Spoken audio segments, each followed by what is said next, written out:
It's always a drag when a game you're looking forward to disappoints, but it's even sadder when it shows you exactly how it didn't have to at the same time. Plenty of games miss the mark in some way, but the ones that prove they have promise, that show you a spark but not any kindling, are the real letdowns. Yoshi and the Mysterious Book's spark ignites a little over halfway through, and it burned so hot I literally shouted with joy, only to watch that ember fade away shortly after. Its creative creature designs are truly impressive, and the open-ended levels they live in can be a real delight to explore the first time through. But its best ideas often go unnurtured, which makes this tome feel less like a fantasy novel and more like a biology textbook. A collection of amusing experiments paired with a pile of homework.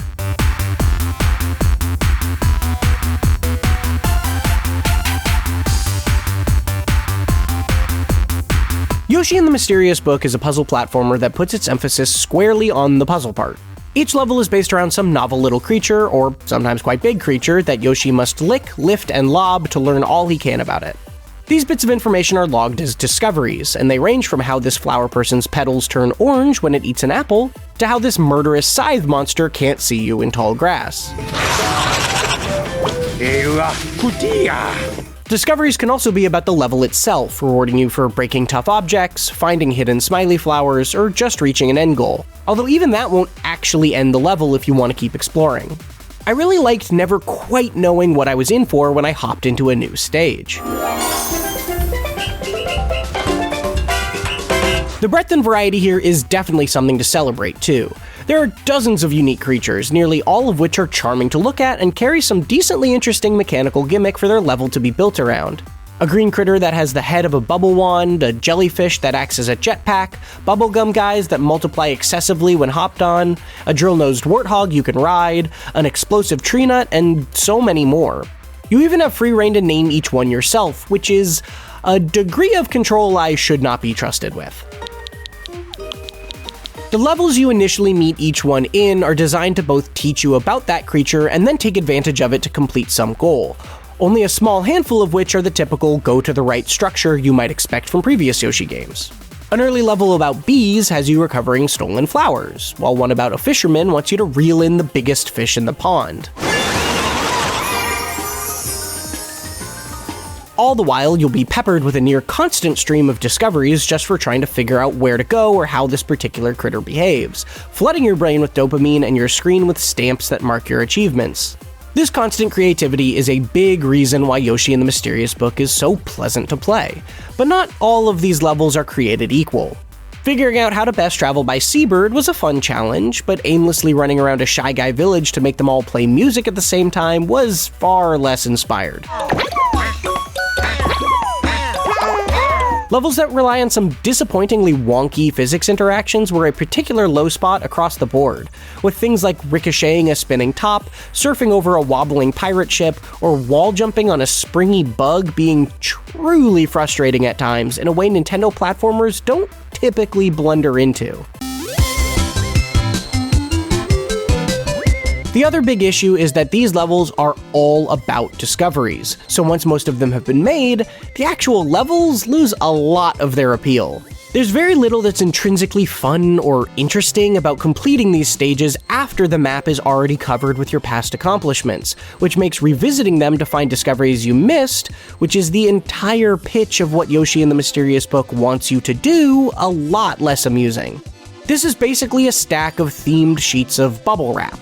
Bubble wrap is fun to pop, but unless you're really serious about bursting every single bubble, no matter how mundane they may be, you're mostly just left playing with a limp piece of plastic after that first pass. This wouldn't be such a big problem if later levels asked you to put discoveries you'd made into practice in more interesting or creative ways, but therein lies Yoshi and the Mysterious Book's greatest letdown. Many creatures will reappear in later pages, asking you to use or interact with them to make discoveries about the newest research subject, but these interactions are typically pretty straightforward. The maps themselves are so small that there isn't much room for the newest creature to share the spotlight while you're learning about it. About half the levels have a variant version that does put the focus on a specific creature interaction that wasn't in the main course, and these are often some of the more interesting tasks you can find, but they're also exceptionally brief more often than not. And look, if you're screaming at your screen that of course it's simple because it's meant for kids, well, I played it with my 3-year-old and she wasn't really into it either. As she started to dip a moderated toe into different games with me over the last year, she's loved watching small doses of stuff like Kirby and the Forgotten Land or even Tears of the Kingdom. But there's just so little meat or momentum to many of Yoshi and the Mysterious Book's non-linear levels that they haven't kept her usually attentive interest for long. Do you want to keep playing Yoshi? No. What do you want to play? Kirby. You like Kirby more? Yeah? Okay, we'll play Kirby instead. The major exception to this missing depth is the last level of Chapter 6, which is so good that it quite literally should have been what the entire game was built around, but sadly that's far from the case. Bear with me here a bit because Nintendo's pre-release video restrictions prevent me from actually showing you the level, but I can tell you about it, and it's worth digging into. In this stage, Yoshi can essentially summon any creature you've met before, one at a time, and it completely recontextualizes everything you've done up until that point in a way that made me genuinely jump out of my seat. Suddenly all that research you were doing was actually training, and it's up to you to figure out how to scale that waterfall, dig through that mountain, or fight that enemy. For a game all about experimentation and discovery, it's one of the very few times you're given the power to actually get creative and truly apply what you've learned. This level rules. The moment it was thought up, the dev team should have centered everything else around it. I wish every chapter ended with a stage like this that applies your knowledge of the creatures you just met before it.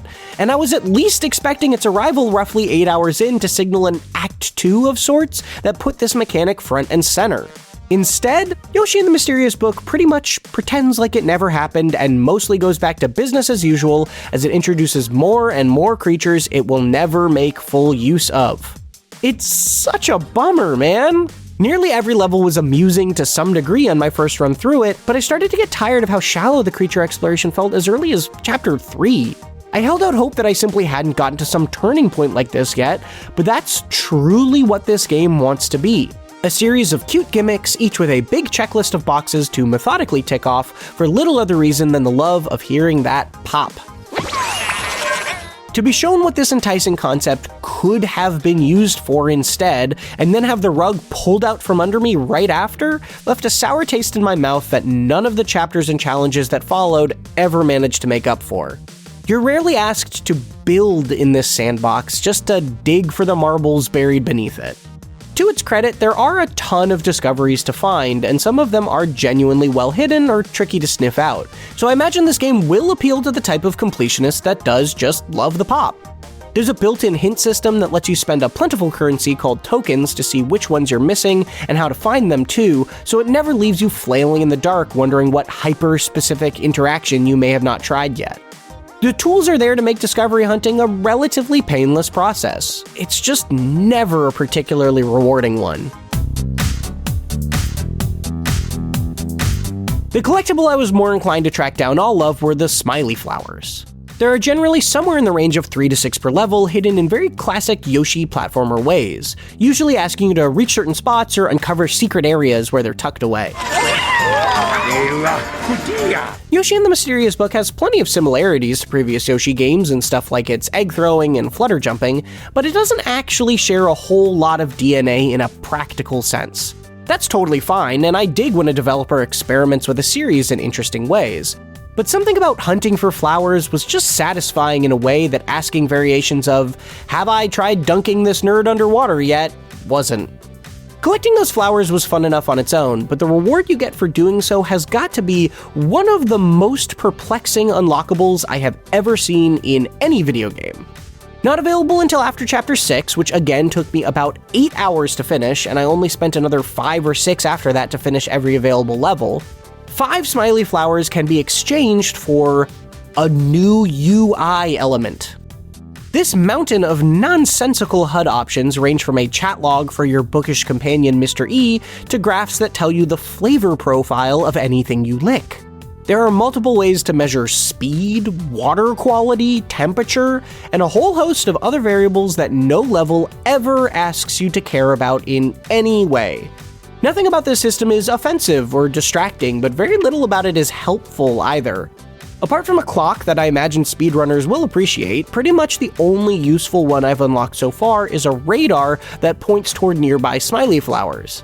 Even stuff like displaying Yoshi's remaining health, which you're never told he even has before you unlock that option, is ultimately pointless when no amount of damage will actually defeat him. Its customizable nature also allows you to cover your entire screen in unhinged garbage for no reason, which is the kind of commitment to the bit I actually admire more than anything else. I don't remotely understand this, but I guess I at least respect it in a weird way.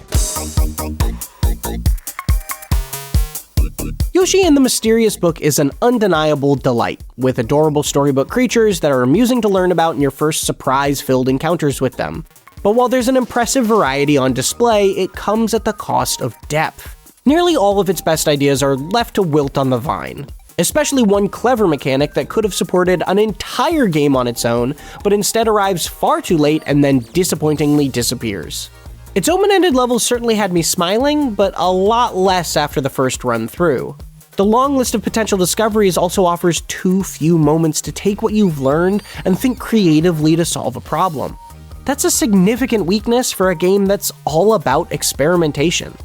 The result is the most charming video game bubble wrap you'll ever pop, and not much more.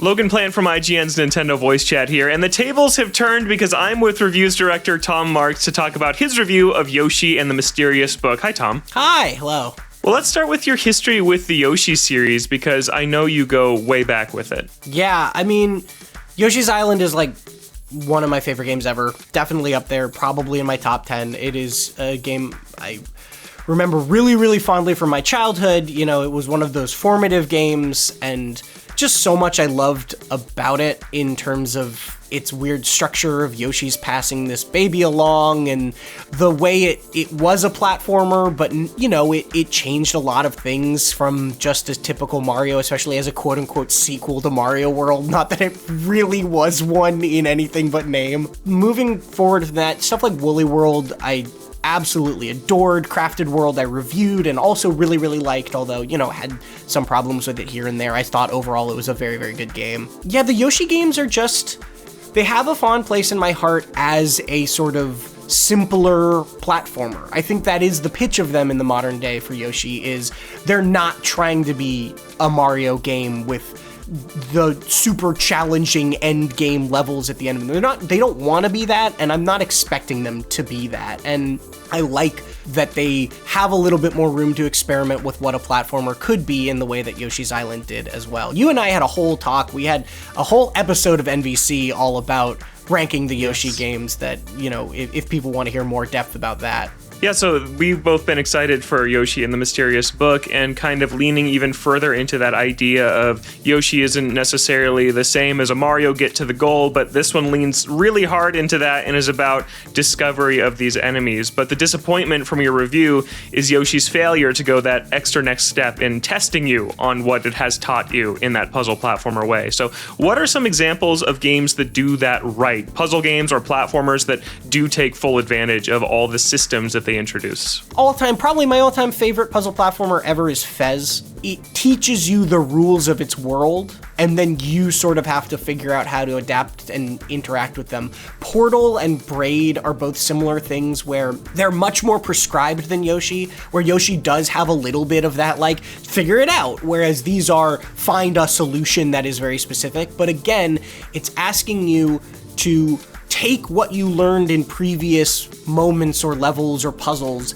and apply it without it being so straightforward. There's a lot of times in Mysterious Book where it feels like there's just not a lot of moments of creativity or moments of application of knowledge as much as there are moments of teaching in this game. And I think that's what I was missing from it, is the tests. You know, they give you the lecture and they never really give you a lot of tests. And that, again, does not mean challenge. It just is like, apply what you know. Yeah, I think you just bring up challenge, and I wanted to talk to you about difficulty, because a common criticism lobbed at Yoshi games is that they are baby games. Lack of difficulty isn't one of your main issues here, but tell me how you judge difficulty when you're reviewing a game. I think specifically for a game like the Yoshi series, you get complaints of difficulty but also you get people defending against it, and those things can get muddled in a way that I don't think is super productive. I don't expect Yoshi to be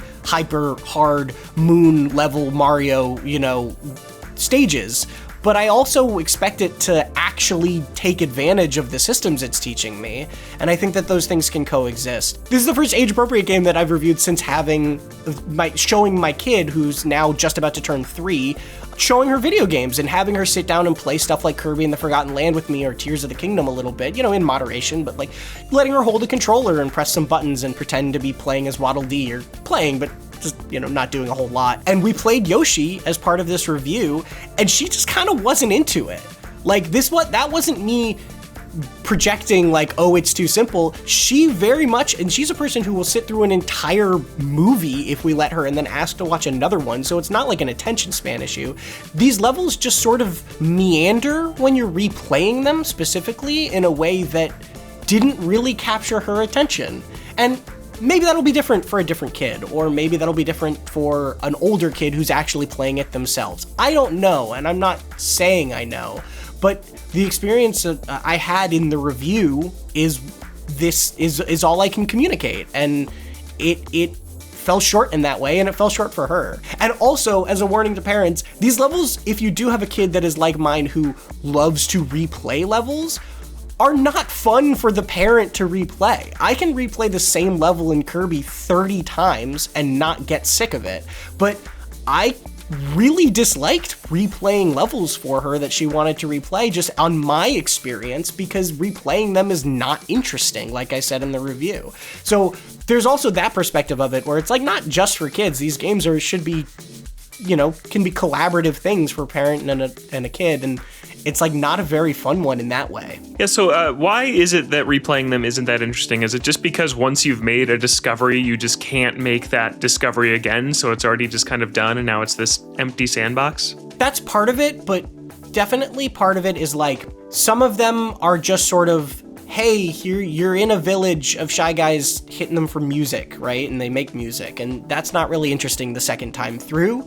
And the interesting thing about it when the first time you're playing it is finding all the little interactions that pop up as discoveries. And then when you go back in, you've gotten most of those discoveries, and the only reason you're going back in is to find like a couple you're missing, and maybe a lot you're missing, but that's so different. The vibe of that is like very specifically going in looking to check a box that the game has told you have not checked, whereas the first playthrough is, I want to just throw stuff at the wall and see what sticks and what I get rewarded for. And that's like an actually pretty amusing experience. That's a lot of fun. Not every game has to have infinite replay value. These levels don't have to be infinitely replayable, and that's okay. But it's explicitly what Mysterious Book wants you to do. It's saying, please go through and learn all you can about these creatures and make all these discoveries. And the whole coin system is all built around finding more discoveries and then getting hints for them and going out and discovering more. So it very explicitly wants you to be going back and trying to quote unquote like 100% a discovery page. And it's not very entertaining to do so unless you're just really into checklists. It's tricky then when you have a level that's just like, here's a sandbox, but all of the sand has already been dug up. Well, Tom, thank you so much for sharing more of your thoughts on Yoshi and the Mysterious Book and platformers and puzzle games in general. It's a 6. Remember, that means okay. It's not bad. Tom thinks that some people are going to enjoy this game. For more from Tom, you can check out a recent episode of Nintendo Voice Chat where we ranked the core Yoshi platformers. That's on the IGN Games YouTube channel and your favorite podcast app. And for everything else Nintendo, you're already in the right place at IGN.